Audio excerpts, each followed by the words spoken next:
Science classes by Ranjeet Kumar में आप सभी का स्वागत है। आप सुन रहे हैं क्लास 9 केमिस्ट्री। क्लास 9 केमिस्ट्री का जो पहला चैप्टर है वह है आपका मैटर इन आवर सराउंडिंग, जिसके एक्सरसाइज के क्वेश्चन आंसर हम लोग करने जा रहे हैं। यह है आपका कन्वर्ट करना है ये डिग्री सेल्सियस में, तो 300 केल्विन है। इसको डिग्री सेल्सियस में कन्वर्ट करने के लिए हम लोग 273 माइनस करेंगे इसमें से, तो 27 आ गया। उसी तरह 573 है केल्विन, जिसको हम लोग डिग्री सेल्सियस में कन्वर्ट करने के लिए इसमें से 273 माइनस करेंगे तो 300 डिग्री सेल्सियस आ गया।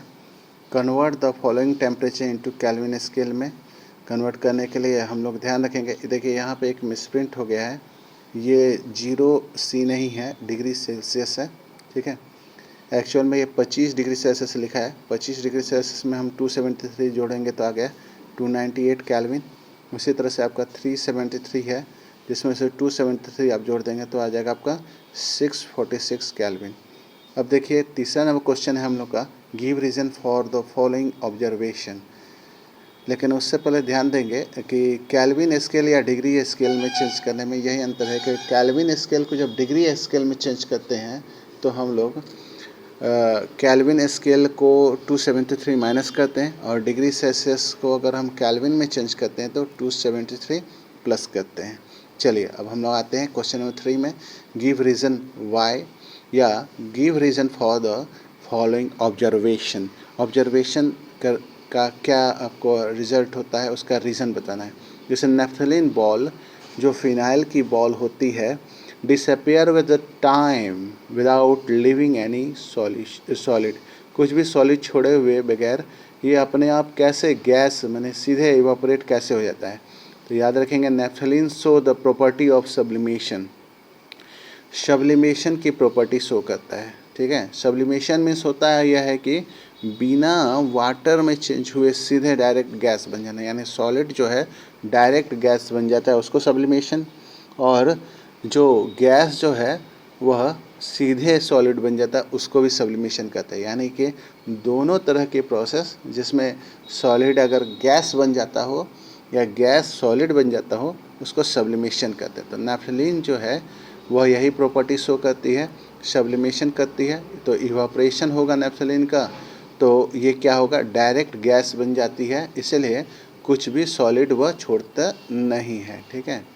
चलिए, perfume vaporise very fast, it's a vapour diffusion, ठीक है। देखिए दूसरा क्वेश्चन क्या है, we can get the smell of perfume sitting several metre away. तो परफ्यूम जो होते हैं उसके बहुत छोटे छोटे कण होते हैं, बहुत छोटे छोटे कण होते हैं परफ्यूम में, ठीक है। इन कणों के चलते जो डिफ्यूज़न होता है ना, वह डिफ्यूज़न वेरी फास्ट होता है। That is why we smell perfume sitting several metre away. तो ये डिफ्यूज़न जब फास्ट होता है तो बहुत दूरी से हम लोग को सुनाई पड़ जाता है, ठीक है। हम लोग को स्मेल जो है वह पहुंच जाता है हम लोग के नाक तक। इसीलिए क्या है कि परफ्यूम जो है आपका, we get the smell of perfume sitting several metre away, ठीक है। अब चलिए क्वेश्चन नंबर 4 है, arrange the following in increasing order of force attraction between the particle water sugar oxygen. ध्यान देंगे इनको इंक्रीजिंग ऑर्डर में लिखना है, अट्रैक्शन बिटवीन द पार्टिकल्स। तो इंक्रीजिंग में सबसे छोटा से स्टार्ट करते हैं, यानी ऑक्सीजन पहले आ जाएगा, फिर उसके बाद वाटर आएगा, तब शुगर आ जाएगा, शुगर सॉलिड है इसलिए लास्ट में होगा। चलिए, what is the physical state of water 25 degree 25 degree Celsius 0 degree Celsius और 100 डिग्री सेल्सियस। तो सबसे पहले याद रखेंगे लिक्विड माने आपका 25 डिग्री सेल्सियस पे लिक्विड होगा, 0 डिग्री सेल्सियस पे लिक्विड एंड सॉलिड होगा, और 100 डिग्री सेल्सियस पे लिक्विड एंड वेपर होगा वाटर। ये वाटर का पोजीशन होगा, स्टेट होगा। Give two reasons to justify water at room temperature is liquid. Water जो है वह क्यों रूम टेम्परेचर पर लिक्विड होता है। Water at room temperature is liquid because it had fluidity and has definite volume but not definite shape. इसीलिए क्या है कि रूम टेम्परेचर पे लिक्विड होता है। बी नंबर है आयरन अलमीरा is solid at room temperature. An iron almirah is a solid at room temperature because it is rigid and has a definite shape. यानी रूम टेम्परेचर पे जो अलमीरा होता है वो रिजिड इसलिए होता है क्योंकि इसके जो पार्टिकल्स होते हैं रिजिड होते हैं, माने रिजिडली पैक होते हैं. It is rigid has a definite shape, इसलिए डिफिनिट शेप होता है इसका. चलिए फिर क्या है कि why is ice at 273 are more effective in cooling that water at the same temperature.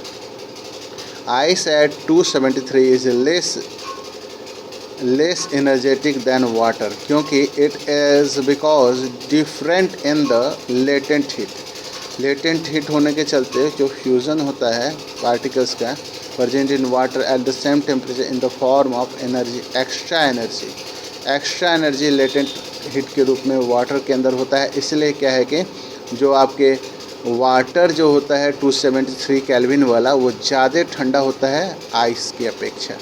ठीक है, वही एक क्वेश्चन आपका इस तरह से भी है कि माने जो आपके स्टीम होते हैं 100 डिग्री सेल्सियस वाले, वह स्टीम ज़्यादा गर्म होता है वाटर की अपेक्षा. इसलिए होता है कि उसमें लेटेंट हीट ज़्यादा होता है, इसलिए क्या है कि आपके स्टीम जो होती है वो ज़्यादा गर्म होती है. ठीक है, चलिए 8 नंबर क्वेश्चन है what produce more severe burn, boiling water और स्टीम. आ ही गया क्वेश्चन इस तरह का. Steam produce more burn than boiling water. This is because steam has more energy than boiling water present in it in the form of latent heat of vaporization. यानी steam के अंदर heat जो होती है, heat की मात्रा बहुत ज़्यादा होती है खौलते पानी से. इसलिए क्या है कि इसका कारण यह है कि स्टीम के अंदर जो लेटेंट हीट होती है, जो गुप्त ऊष्मा होती है, वो बहुत ज़्यादा होती है. ठीक है, इसलिए क्या है कि स्टीम जो है वो ज़्यादा नुकसान पहुंचाता है बॉइलिंग वाटर की अपेक्षा. चलिए अब हम लोग देखते हैं 9 नंबर फिगर है A B C D E F in the following diagram showing change in its state. तो देखेंगे ये सॉलिड है, ए किए तो बी लिक्विड बन गया, बी किए तो गैस बन गया, फिर हम गैस से लिक्विड बनाने के लिए सी कर रहे हैं, फिर डी लिक्विड से डी कर रहे हैं तो आपका सॉलिड बन जा रहा है. फिर देखिएगा सॉलिड जो है उससे ई प्रोसेस कर रहे हैं तो आपका देखिए इंक्रीज हीट डिक्रीज प्रेशर करके हम गैस बना दे रहे हैं, और गैस को फिर हम सॉलिड बनाने के लिए decrease heat and increase pressure कर रहे हैं. ठीक है, तो ये ए बी सी डी क्या है इनको समझ लेंगे. ए नंबर है मेल्टिंग, यानी सॉलिड को मेल्ट करेंगे तो लिक्विड बनेगा. फिर बी नंबर है आपका बॉयलिंग, लिक्विड को बॉयल करेंगे, बी बॉयल करेंगे तो गैस बन जाएगा. सी नंबर ध्यान देंगे, सी नंबर कंडेंसेशन है, लिक्विड को कंडेंसेस करेंगे तो सॉलिड गैस को कंडेंसेस करेंगे तो लिक्विड बन जाएगा. डी नंबर है आपका सॉलिडिफिकेशन, माने हम लोग इसको जमा देंगे लिक्विड को तो आपका सॉलिड बन जाएगा. अब आते हैं हम लोग ई नंबर पे, ई और एफ दोनों के दोनों सब्लिमेशन होगा क्योंकि इसमें सॉलिड गैस बन जा रहा है और गैस सॉलिड बन जा रहा है, और इसमें हीट को बढ़ा रहे हैं, एक में और डिक्रीज कर रहे हैं प्रेशर को. जब वही गैस को जब सॉलिड बनाना होगा तो हीट डिक्रीज़ करेंगे और प्रेशर को इंक्रीज़ करेंगे. इस तरह से आज की वीडियो में आज की पढ़ाई ख़त्म हुई. अब हम लोग अगले वीडियो में मिलेंगे अगले chapter number 2 each substance is pure, जिसमें हम लोग सॉल्यूशन पढ़ेंगे, हम लोग मिक्सचर्स के बारे में पढ़ेंगे, कंपाउंड्स के बारे में पढ़ेंगे. आज की वीडियो में इतना ही. इस वीडियो को लाइक करें, शेयर करें, सब्सक्राइब करें. Thank you. Have a nice day.